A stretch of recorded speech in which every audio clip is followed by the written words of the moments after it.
Good morning, student. Today we will discuss about pattern of biodiversity.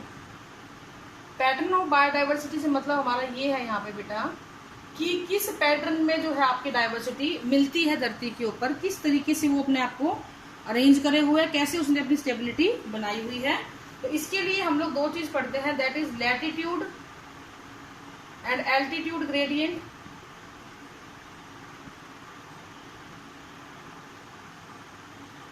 And second is species area relationship.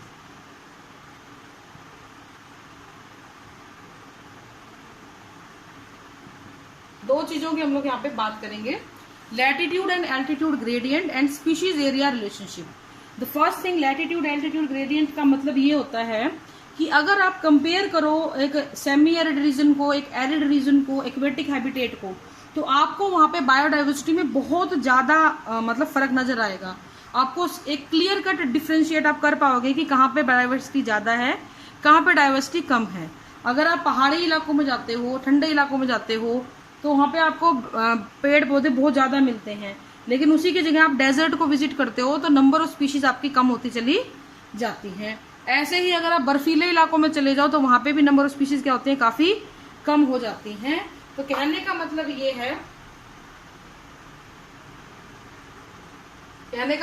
है, इसको मैं मिटा देती हूँ। जैसे ये आपकी अर्थ है, ये आपका इक्वेटर है, तो अर्थ पे जैसे जैसे आप टेम्परेट से ट्रॉपिकल की तरफ आते हो, there is an increase in the number of the species. यानी टेम्परेट इलाकों में नंबर ऑफ स्पीशीज कम होते हैं, जैसे जैसे आप ट्रॉपिक्स की तरफ चलते हो नंबर ऑफ स्पीशीज बढ़ते चले जाते हैं। यही रीजन है कि जो रेन फॉरेस्ट है, ट्रॉपिकल रेन फॉरेस्ट जो इन एरियाज में मिलते हैं, वहां पे मैक्सिमम डाइवर्सिटी आपको देखने को मिलती है। And the reason for this maximum diversity is due to the favourable environmental condition, क्योंकि इस जगह पे फेवरेबल एनवायरमेंटल कंडीशन ऑर्गेनिज्म को सब मिल जाती हैं और बहुत सारे नंबर ऑफ ऑर्गेनिज्म को ये जगह सपोर्ट करती है, उनको बढ़ाती है। और इस जगहों पे ट्रॉपिकल में स्पीशिएशन बहुत ज्यादा होता है। स्पीशिएशन का मतलब क्या होता है बच्चों, formation of a new species from the existing one. तो स्पीशिएशन यहाँ पे बहुत ज्यादा होता है। तो अगर मैं आपको एक कंट्रीज वाइज समझाना चाहूँ तो आप ये देखिए जरा, कोलंबिया जो है इक्वेटर के आसपास है, ट्रॉपिकल रीजन के अंदर होती है, इक्वेटर के बिल्कुल आसपास मिलता है। तो यहाँ पे आपको 1400 स्पीशीज ऑफ बर्ड मिलती हैं, 1400 स्पीशीज ऑफ बर्ड मिलेंगी। आप थोड़ा सा ऊपर चले जाओ, न्यूयॉर्क में चले जाओ तो आपको 105 स्पीशीज मिलेंगी। थोड़ा और ऊपर ग्रीनलैंड में चले जाओ तो आपको 56 स्पीशीज मिलेंगी। तो आप खुद देख लीजिए कि जैसे जैसे आप ऊपर जाते जा रहे हो, पोल्स की तरफ बढ़ते चले जा रहे हो या बिल्कुल ठंडे इलाकों की तरफ बढ़ते चले जा रहे हो, नंबर ऑफ स्पीशीज बर्ड की क्या होते चली जा रही हैं, घटती चली जा रही हैं। इंडिया भी ट्रॉपिकल जोन के अंदर ही आ जाता है। यहाँ पे लगभग 1200 स्पीशीज ऑफ बर्ड हैं। इंडिया में 1200 स्पीशीज ऑफ बर्ड मिलती हैं, क्योंकि ये भी ट्रॉपिकल एरिया के अंदर आता है। तो देख, आपको बिल्कुल क्लियर कट आप देख पा रहे होगे कि कोलंबिया में देखो 1400 स्पीशीज, फिर 1500, फिर 56, कहाँ 1400, कहाँ 105, 1500 बोल गई मैं, सॉरी 105, और कहाँ 56। तो ये क्या मतलब हुआ कि जैसे जैसे आप जाते हो वैसे वैसे टेम्परेट इलाकों में स्पीशीज डाइवर्सिटी कम होती चली जाती है, क्योंकि जो ये इलाके होते हैं ये मोर फेवरेबल होते हैं। इसके अलावा जो इक्वाडोर है, ट्रॉपिकल एरिया में एक और है जगह इक्वाडोर, वहां पे maximum number of vascular plant है एज कंपेयर टू द पोल। बात वही है कि ठंडे इलाकों में आपको कम डाइवर्सिटी देखने को मिलती है। तो maximum diversity occurs in tropical Amazon rain forest of south America. South America में सबसे ज्यादा डाइवर्सिटी है। ये एक डाटा है जो मैं आपको पढ़ के बता रही हूँ बेटा।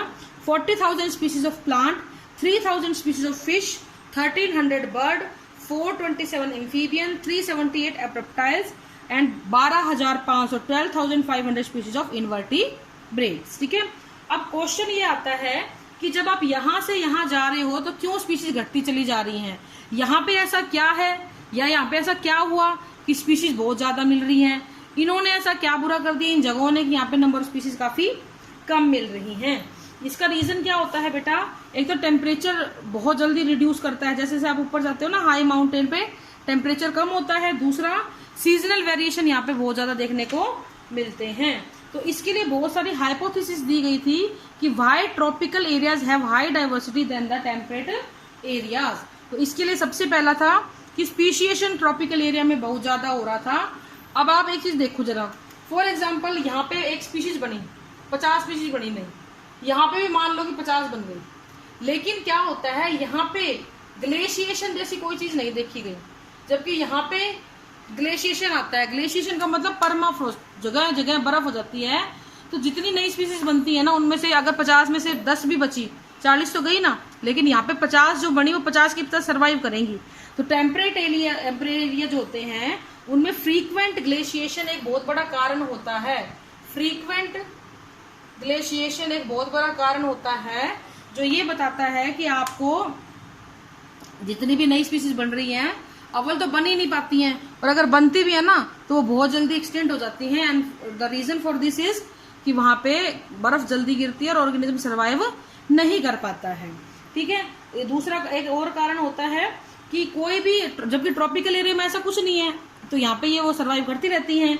नेक्स्ट आता है कोई भी डिस्टर्बेंस ट्रॉपिकल एरिया के अंदर बहुत ही कम देखने को मिलता है, जबकि यहाँ पे डिस्टर्बेंस बहुत आते हैं, बर्फ के तूफान आ गए, ठीक है, जिसकी वजह से ट्रॉपिकल एरिया में फलती फूलती हैं स्पीशीज, वहां पे जाके स्पीशीज बन ही नहीं पाती हैं। इसके अलावा यहाँ पे अनफेवरेबल एनवायरनमेंट कम होता है, यहाँ पे अनफेवरेबल एनवायरनमेंट बहुत ज्यादा होता है। यही कारण है कि ट्रॉपिकल एरियाज के अंदर नंबर ऑफ स्पीशीज बहुत ज्यादा होती हैं, जबकि टेम्परेट इलाकों में नंबर ऑफ स्पीशीज काफी कम होती हैं। ट्रॉपिकल एरिया के अंदर रिसोर्सेज बहुत ज्यादा होते हैं, जबकि टेम्परेट एरिया के अंदर रिसोर्सेज की संख्या बहुत ही कम होती चली जाती है। आप ऐसे इलाके भी हैं साइबेरिया वगैरह में जहाँ पे -72, -62, -30, -40 हम सोच भी नहीं सकते। हम 2 डिग्री पे जमना शुरू कर देते हैं, हम 2 डिग्री पे कहते हैं भैया स्कूल बंद कर दो, ठंड बहुत पड़ गई है। तो आप खुद इमेजिन करो कि क्या होता होगा उन जगहों पे जहाँ पे माइनस में टेम्परेचर चलता है। तो वहाँ पे डाइवर्सिटी को आप कैसे सर्वाइव करेगी, कैसे आपको डाइवर्सिटी मिलेगी? डाइवर्सिटी बनेगी स्पीशीएशन से। नंबर ऑफ स्पीशीज बढ़ेंगे, डाइवर्सिटी बढ़ती चली जाएगी। अब जब नंबर ऑफ स्पीशीज ही नहीं बढ़ पा रहे तो डाइवर्सिटी बढ़ने का सवाल ही नहीं होता है। तो this is about the pattern कि क्यों किसी एक पर्टिकुलर पैटर्न में कहीं पे कम और कहीं पे ज्यादा स्पीशीज मिल रही हैं। फिर आता है बेटा आपका स्पीशीज एरिया रिलेशनशिप। ये बहुत ही सिंपल है। स्पीशीज एरिया रिलेशनशिप, इसकी जो इक्वेशन थी वो कुछ ऐसे होती है। अगर इसको लॉगरिथमिक फॉर्म में करें तो दिस इज लाइक,